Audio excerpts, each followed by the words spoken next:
And now... What is this? I know you're gonna dig this. This is the Flatland Sports Podcast. Where do you come from? Lubbock, Texas? Lubbock, Texas. A place called Lubbock. I wonder if they think I'm so gorgeous back in Lubbock. What do you care about Lubbock? You're big time now. I'm just a little homesick, that's all. Is that what you want, Larry, to spend the night in Lubbock, Texas at a day's end with a $15 voucher from Cinnabon? Lubbock? No, it's near Lubbock. What's it like there? It's flat, real flat. You stand on a coffee can, you can see Colorado. How are you doing from across the Great Plains of West Texas? This is the Flatland Sports Podcast, free and available worldwide, exclusively on YouTube, Spotify, and anywhere you get podcasts. For Flatland Sports, I am Christopher Johnston. The question of the day: would it be bad for the sport if Brendan Sorsby regained or retained eligibility in 2026? So let me know in the comments what you think. Would it be bad for college football if Brendan Sorsby retained his eligibility for 2026? And we will talk about the ongoing Brendan Sorsby situation. There is also more support for a 2014 playoff. It's coming. It is not going to happen next year, but it's coming maybe the year after that. And of course, always we have the good, the bad, and the ugly. But first, I want to tell you about Midwest Helmets, where owner Dallas Thompson is building custom football helmets that aren't just something you throw on a shelf. They're statement pieces. You want a clean classic double T like the one behind me? He's got it. You want a Leech Era Bass Boat glitter helmet? He'll build that. You want some wild idea in your head that probably shouldn't work but somehow does? That's his lane. Every helmet is one of a kind, built with serious detail and made to stand out. Whether it's your office, your studio, or your man cave, if you're serious about representing your team the right way, this is how you do it. To order, send Midwest Helmets a DM on Instagram or hit their Facebook page. The links are in the description. And when you do, mention Flatland Sports and get 10% off your custom helmet. Midwest Helmets, custom built, no shortcuts, no duplicates. So an update on Brendan Sorsby, and I'll go ahead and recap the story if you're first hearing about this. And if you are first hearing about this, congratulations from emerging from under the rock that you live under and from staying off the internet for the last 2 weeks. Good for you. Brendan Sorsby has retained high-profile sports attorney Jeffrey Kessler as he looks to regain NCAA eligibility following a gambling-related investigation. According to reporting from ESPN, CBS Sports, and NBC Sports, the situation is no longer just an internal NCAA eligibility review. It has escalated into a legal-leaning strategy with Sorsby's camp actively exploring both a negotiated resolution and potential litigation if necessary. Ross Dellinger of Yahoo Sports reports that Kessler has confirmed representation and Sorsby is hoping to first reach a compromise or a settlement with the NCAA rather than immediately head to court. But if no agreement is reached, Sorsby is expected to pursue formal legal challenge. Though a big part of this, and something to note, Dellinger notes that any legal action would be independent of Texas Tech's direct involvement. That's per NCAA rules. Albert Breer also adds that the strategy appears to be designed to accelerate the timeline, forcing a quicker NCAA decision. So basically, the goal is to determine whether the NCAA will negotiate a suspension outcome, and if not, Sorsby can move towards the NFL supplemental draft, which typically occurs in early July.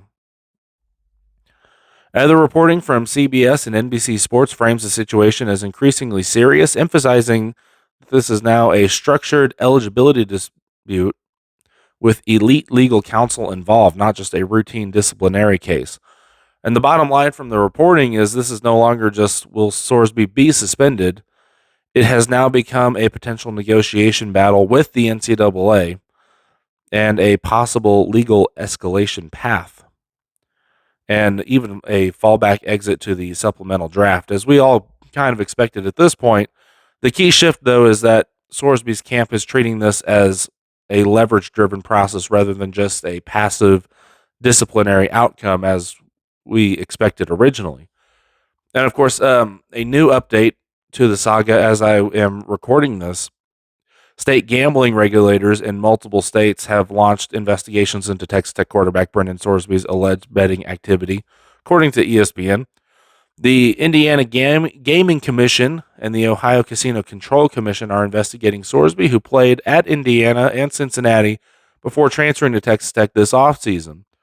Officials with the IGC and a spokesperson for the OCCC, confirmed the investigations to ESPN, but declined to provide further details. So another layer to this onion, and I'm sure we will find more details the closer we get to June, which is when all of this really has to be resolved by for Sorsby to enter the supplemental draft.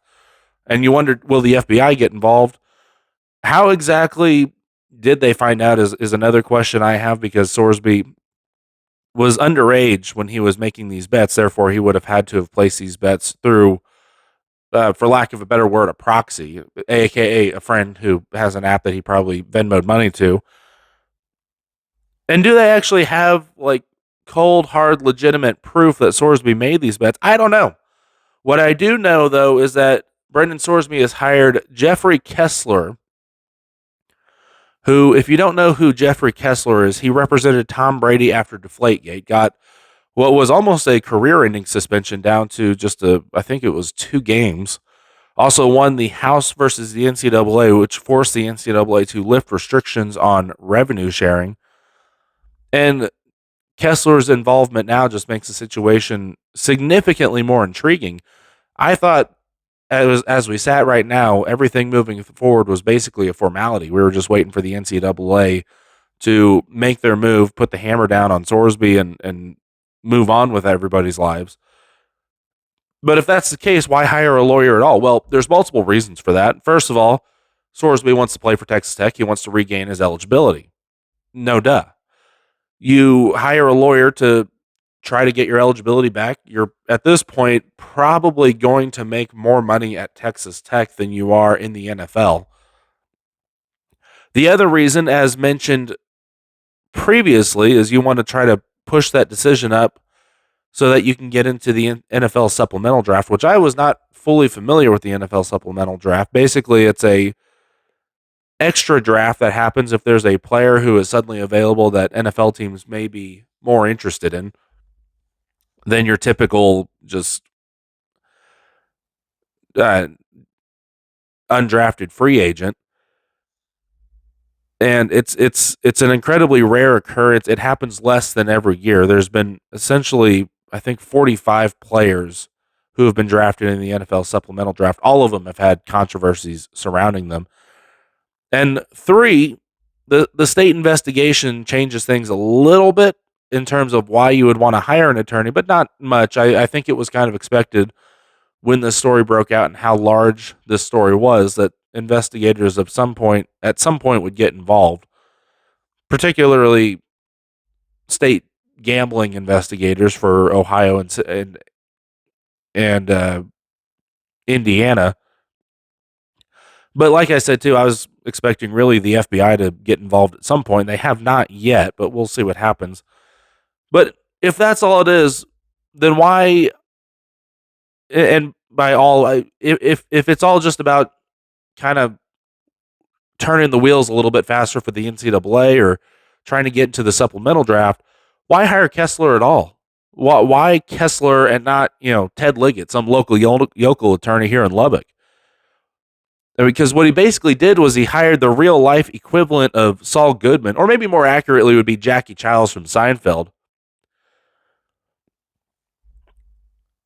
And then the question that I have too that nobody is really talking about here, if this was as cut and dry as it's being made out to be, and Sorsby's suspension is as inevitable as people claim, why would someone like Jeffrey Kessler even agree to take the case at all?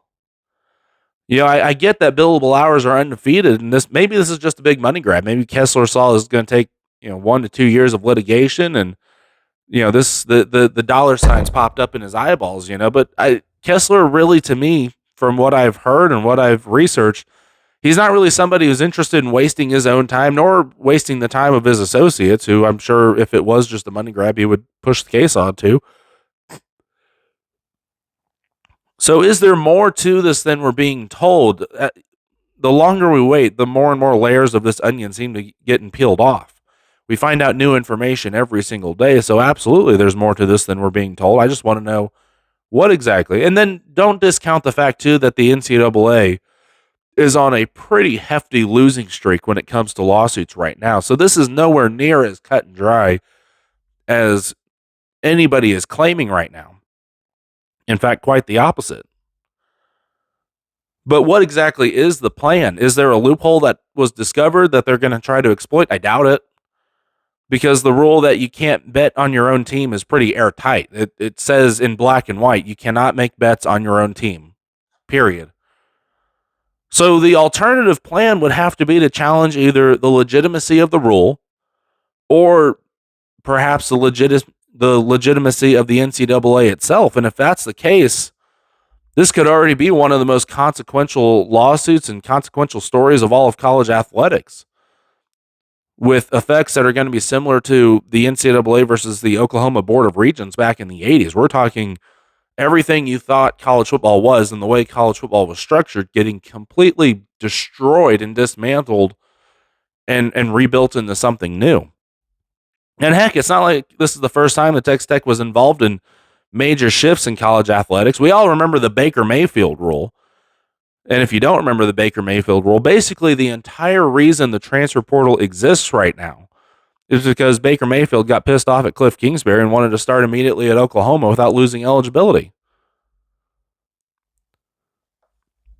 And the other element to this is that has been talked about and tossed around a little bit. What if instead of speeding up the NCAA decision, the plan is to slow it down dramatically? And what I mean is file an injunction and kick the can down the road till next March, which if you do that, then Sorsby is technically eligible until a decision is made in March. And remember, as we sit right now in the year of our Lord 2026, May 7th, the NCAA has not made an official ruling on Brendan Sorsby's eligibility.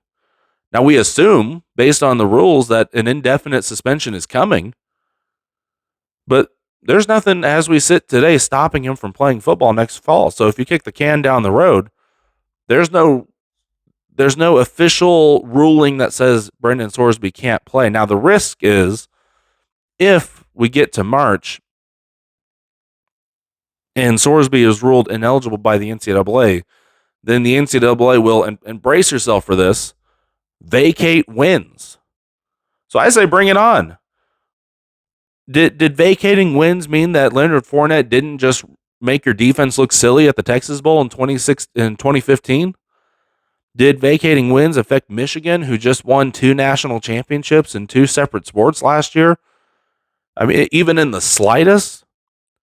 I've heard talks of maybe Texas Tech should, if they do go this route, they should put in a self-imposed ban, maybe sit Sorsby out for 1 or 2 games, to make it look like you're doing something with them. I say to hell with that. What good does that do? Ask Missouri how these self-imposed bans have helped them with their troubles with the NCAA. Ask Oklahoma State how much cooperating with the NCAA helped them with their troubles. The NCAA has not been helpful to you. They have not benefited you in any way, and no one is forcing you to sit Brendan Sorsby out, so why bother? It won't help you, and it only, frankly, gives the NCAA more ammunition to use against you. And so I'm rooting for Sorsby, and not just because I'm a Texas Tech guy and I want to see Texas Tech win, and I won't pretend that I'm completely impartial here. I'm not. If Brendan Sorsby played for Houston or Cincinnati right now, I'd be laughing my ass off and hoping for their demise. So just to keep it completely honest and completely real, but the hypocrisy surrounding the national reaction has only fueled my Texas Tech versus the world mentality. I mean, the fact that this story is broken by all the talking heads of ESPN, Fox Sports, and otherwise, with banner ads for DraftKings and BetMGM running off the screen is incredible. And I've seen hundreds of people commenting, well, he bet on his own team. That is unforgivable. Why? I fully understand betting against your team and the conflict of interest that arises if you place bets on your team to lose. We've seen point shaving scandals, etc. There's an active investigation right now as we speak. There is an international point shaving scheme that involved 12 college basketball teams, including Abilene Christian and the Mafia. And if you haven't heard about that, it's because it's not on the news. But betting for your team He didn't play, but even if he did, in my opinion, every athlete should be betting on their team to win. Put some money in it. I mean, what's it going to do? Make the players play harder? Oh, the horror. And the response when I make this point has always been, well, it's like insider trading. So I'm supposed to believe that my starting quarterback might be suspended indefinitely, might have his career completely derailed because what? We're trying to protect the integrity of Big Casino? The NCAA is concerned about the gambling houses being made whole. What, is Charlie Baker in bed with the mafia? Maybe he is. I don't know. And if that's the case, and I don't think that's a legit reason, but nevertheless, what insider information does Brendan Sorsby or any other athlete have access to that the rest of us don't? Now, we're talking about specifically betting on your own team, not the other way around here. So, do we not have access to game film and scouting reports on these teams' opponents? Do people forget that YouTube and the internet exist right now? I mean, maybe if Brendan Sorsby knew that everybody at Indiana was juicing, then maybe you can make an argument for that. But that sounds like a completely separate issue, unrelated to gambling anyway. Not to mention, Indiana in 2023, when Sorsby was a redshirt freshman, went 3-9. This team lost to Purdue, took 4 overtimes to beat Akron. So if anything, I would tell you the insider information would suggest don't bet on Indiana. And people are crying about the integrity of college football being threatened should the courts rule in favor of Sorsby. I want to ask you, did you question the integrity of college football when Joe Mixon assaulted a woman in 2014 who broke bones in her face and hospitalized her and was punished by essentially being forced to sit out a season that he was going to redshirt anyway, and then returning to play 2 more seasons at Oklahoma before going to the NFL? Did you question the integrity of college football when Jameis Winston was under investigation for a sexual assault and played his entire career at Florida State and won the Heisman? Or maybe when Troy Hill was arrested for drunk driving and continued to play his entire career at Oregon? Kirby Smart has to go bail out a different Georgia player every week for some sort of drunk driving related incident. But we climb up on the soapbox and cry about integrity when Texas Tech's involved every time. Nobody cared that Alabama was paying players under the table for decades, or that Tennessee was giving players McDonald's sacks full of cash for decades. But there's an outcry when Texas Tech is beating everybody legally, I might add, in the NFL game. Nobody cared that every team in the Southwest Conference was blatantly cheating and paying players until little old SMU started beating Texas every year.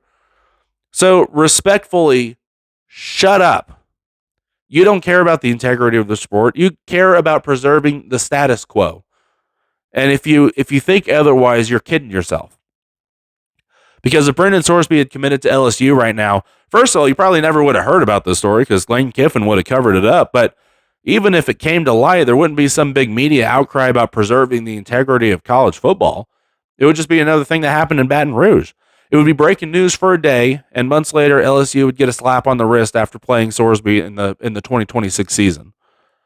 So I hope Brendan Sorsby wins. I hope Brendan Sorsby doesn't miss a single game. Not because I want Texas Tech to win, and frankly, I do. I'm not going to pretend like I'm a completely unbiased commentator here. More than anything, though, I just want to flip the bird to the people who've been flipping the bird to Texas Tech for the last 100 years. When we come back, we will talk about the 24-team college football playoff gaining momentum. This is the Flatland Sports Podcast presented by Midwest Helmets. So like a Rolls Royce without the parking brake on, headed towards Buddy Holly Lake, the 24-team college football playoff is now gaining a lot more momentum. So we'll go ahead and summarize the reporting. College football coaches via the American Football Coaches Association have thrown in their support behind a significantly expanded college football playoff, favoring a 24-team format. This includes eliminating conference championship games to adjust the postseason calendar while preserving Army and Navy's traditional slot. The AFCA's Board of Trustees recently adopted recommendations for a playoff with the maximum number of participants ending the season by the second week of January, and making other scheduling tweaks. This adds momentum to the ongoing debates among conference commissioners, where support for 24 teams, backed primarily by the Big Ten, but also backed by everyone else, has grown over a 16-team option, which is favored by the SEC. Now, key hurdles remain, including financial valuations, media rights, and scheduling conflicts like the Army-Navy game. And one big hurdle to get over is that the Big Ten and SEC must both agree to change the format. So we'll go ahead and break that article down one by one. The main takeaways, first of all, strong coach support for maximum expansion. This is from the American Football Coaches Association, the AFCA, which, by the way, Joey McGuire is a member of, along with Dabo Swinney and other prominent college football head coaches. They are officially going to recommend a 24-team college football playoff format. This is the largest format under discussion. Now, I do think that the idea of a 32 or a 28-team playoff was tossed around. That seems to have settled. They've landed on the 24-team option, which you are speaking my language. The key structural changes that were proposed eliminate the conference championship games to free up the schedule for the expanded playoff. Everything I've been saying in previous episodes, really. And also preserve the traditional Army-Navy game in its exclusive late November, early December window.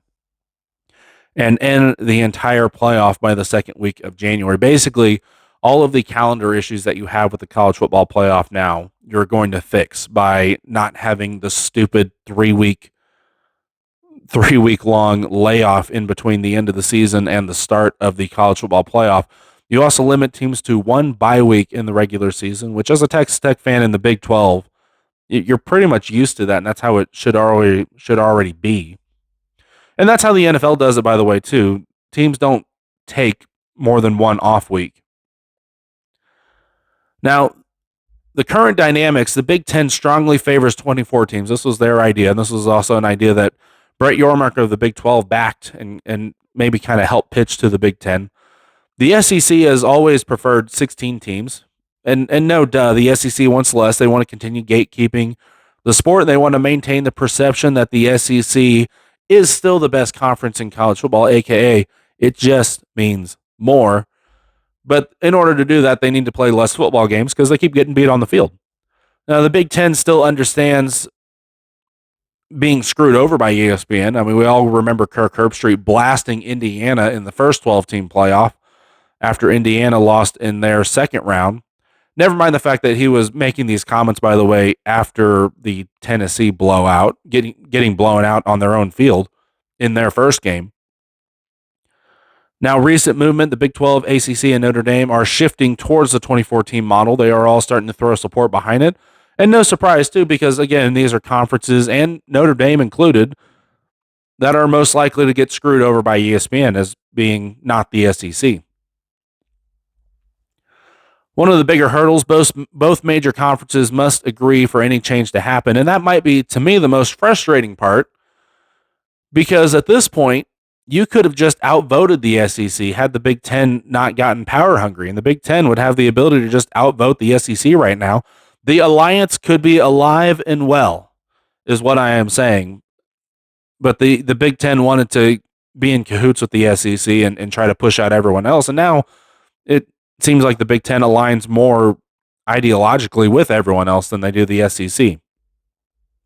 So the likely 24-team format details, it'll be mostly at-large selections based on the college football rankings. You get one automatic bid, which is being maybe one or two automatic bids for a group of six champions. Now, I'm not sure how I feel about that. I have always supported the group of six remaining as in a part of major college football.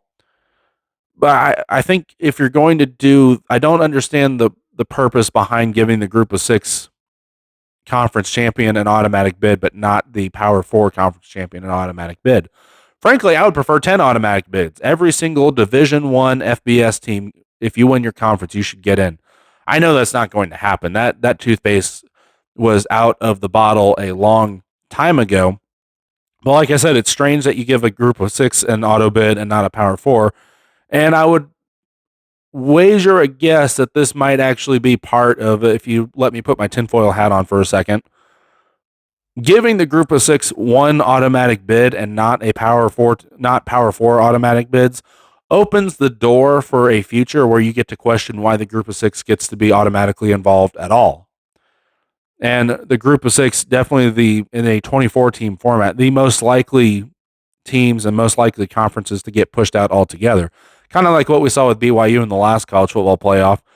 In a 12-team format, you can kind of justify why a BYU team that's ranked number 6 got knocked back to number 12 and pushed out of the college football playoff altogether. You start having fringe group of 5 teams that are sitting at, number 23, 24. You begin to justify pushing them out in favor of maybe a lower tier SEC team that would have been ranked number 25 in the AP poll. So the top 8 seeds will get first round byes. Seeds 9 through 24 will play on campus for the first round. And I will tell you that more on campus games is better than less. If there was anything we learned from the 12-team format, the on campus playoff games are awesome. And it adds 1 extra round for 12 total games. Now, the major hurdles remaining are you have to find a way to replace $250 million in value from the conference title games. Now, what I'm understanding is that the value for the playoff games would generate about $300 to $700 million in additional revenue. And a lot of people are upset by the conference championship games being axed.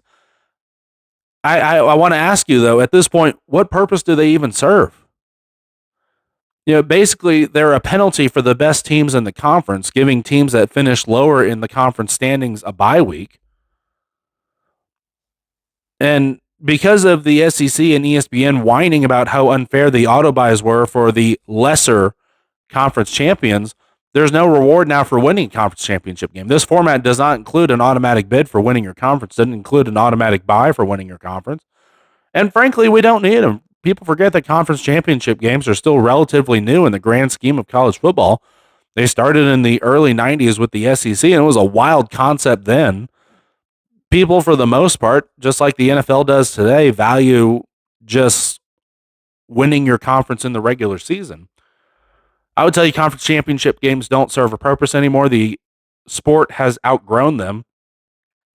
And if you want to emphasize the regular season for all the people who are upset that the regular season will be devalued, well, then take away the conference championship games. Put more emphasis on regular season games in terms of you have to win these games to win your conference, which is still a big deal. The conference championship game may not matter as much, but winning your conference, winning a conference champion matters a lot to a lot of teams.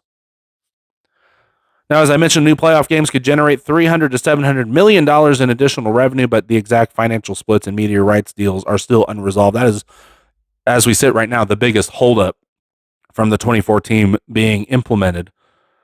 There is also a contingent of fans who don't care about Army Navy, which is there's a scheduling conflict involved there, which still needs resolution. There are some fans who want to see Army Navy disappear altogether. It's just an AAC game, and who cares? If you're not on board with at least keeping Army and Navy's time slot or keeping Army and Navy as like the event that it is, then you're a casual fan and your opinions don't matter as far as I'm concerned. Army Navy is the most pure version of Division I FBS football still being played. If there is anything that needs to be preserved, at least as an event, it's that. Now, I could be in favor of just moving Army Navy to another point. I've seen pitched that you should do Army Navy in week 0 to kick off the college football season, and I think that would be incredible. I do think there is some charm to Army Navy being played in miserable cold, and frankly, only Army and Navy would be up for that in December. But the call to kill what should be one of the most sacred college football games in the country is the reason we're in this mess to begin with. We've just so flippantly gotten rid of all these regional rivalries and games that have made this game incredible, that if we can't get on board with preserving at least one tradition that isn't related to the national championship race that matters, it's this one. Now, the commissioners are meeting again in mid-June. The current 12-team playoff stays in place for the 2026 season. Overall, there is a lot more momentum among coaches in several conferences for a much larger playoff. The FBS championship games fetch $2 million a year, estimates range widely for the college football playoff to generate an additional $300 to $700 million in additional revenue for the new games alone, not just for the playoff as a whole. Now, Greg Sankey has historically preferred 16 games. Army-Navy scheduling conflicts, as we've mentioned, also arise. So there's a lot more that they have to work out before this can be done. But as we sit right now, I mean, this 2014 playoff is going to happen. It's now a question of when, not if. Now, that when is a pretty big question when we're talking about making plans for college football. The NCAA historically has moved as slow as molasses. When we're talking about a league that took over 150 years just to get 4 teams to play, over 100 years just to get 2 teams to play each other to call themselves national champions. So we'll see. But as we sit right now, I would predict that in 2027, not next year, but the 2027 season, we will be playing a 24-team playoff. And if you're a Texas Tech fan, by the way, or really just a fan of college football, you should be actively rooting for this. You should be actively rooting for anything that takes away the SEC's ability to gatekeep the sport. When we come back, we'll have the good, the bad, and the ugly. This is the Flatland Sports Podcast, presented by Midwest Helmets.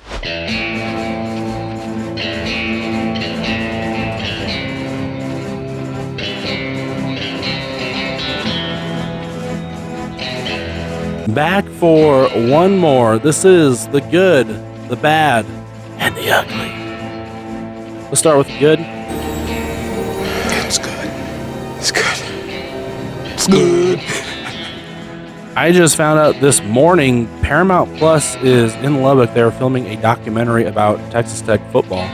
So, yes, I will go ahead and when that comes around, I will go ahead and restart that Paramount Plus subscription. Maybe I'll get a free trial if I wait long enough.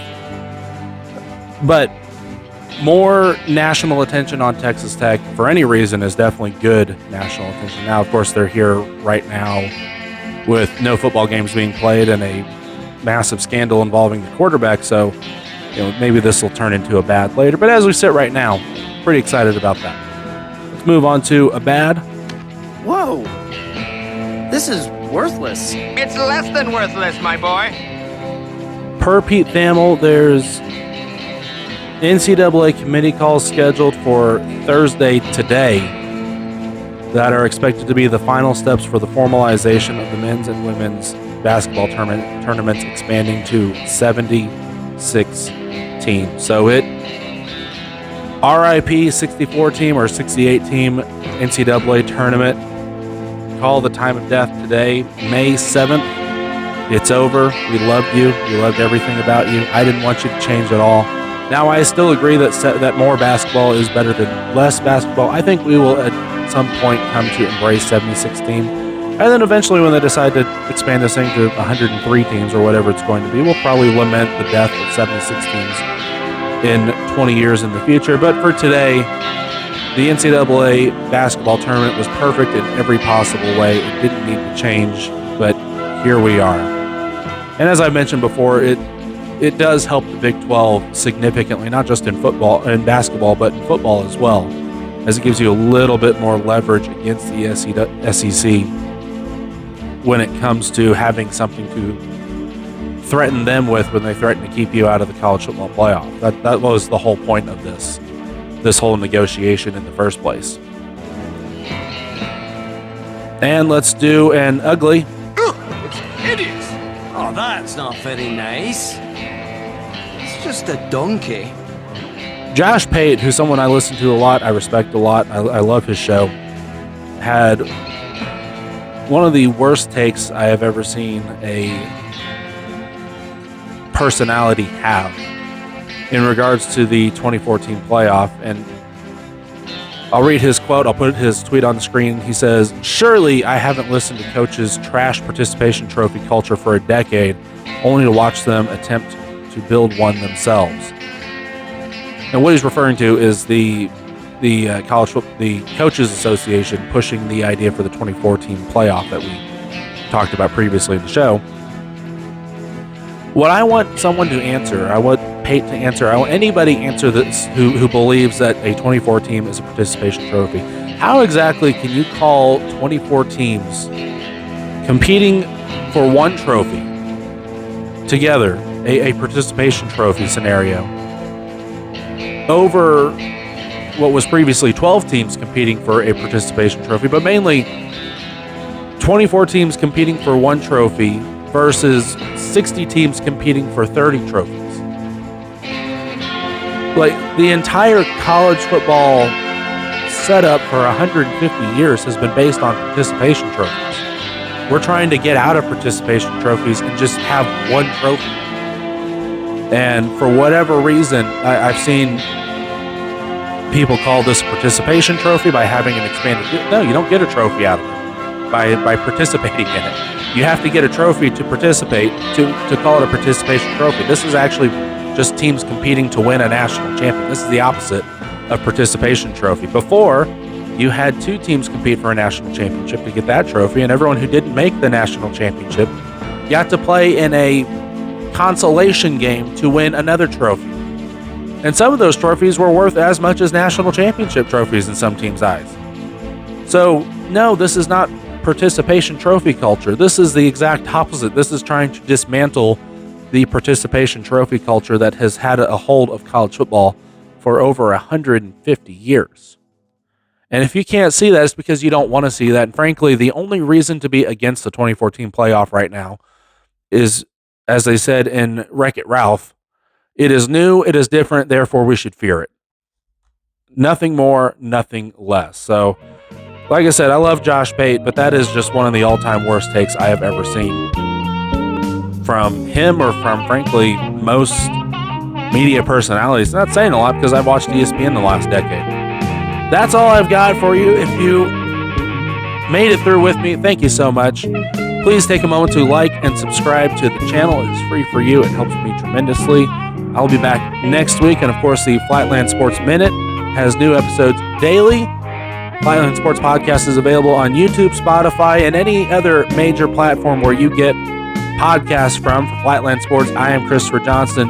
Thank you so much for taking the time today, and Wreck 'em Tech.